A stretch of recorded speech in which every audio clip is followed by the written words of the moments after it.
একবার একটা কুঁজো বুড়ি রাস্তা দিয়ে হেঁটে যাচ্ছিল। প্রচণ্ড রোদ। সেই রোদে তার খুব কষ্ট হওয়াতে একটা গাছতলায় এসে সে দাঁড়ালো। উনি রাস্তা দিয়ে হেঁটে আসছিল জঙ্গলের দিক থেকে একটি কুমির।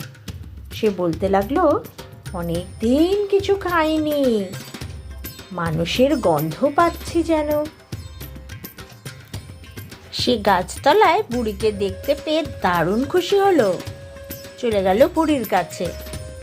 এই তো মানুষের গন্ধ পেয়েছি, আজকে খুব মজা করে বুড়িকে খাবো। আমাকে খেও নি কুমির ভাই, আমাকে খেও নি। কতটুকুনি বা মাংস আমার গায়ে পাবে তুমি?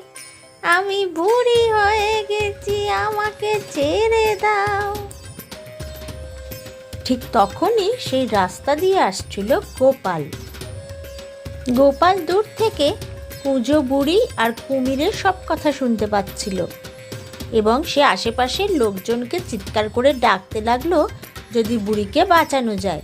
কিন্তু কোনো একটা লোকও গোপালের চিৎকারে সাড়া দিল না।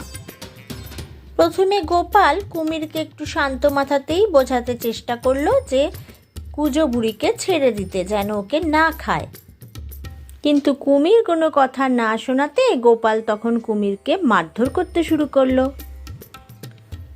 তারপর গোপাল বলল, তুমি যদি কথা না শোনো, আমি এক্ষুনি সিংহ মামাকে ডাকছি, দেখো তারপরে কি হয়।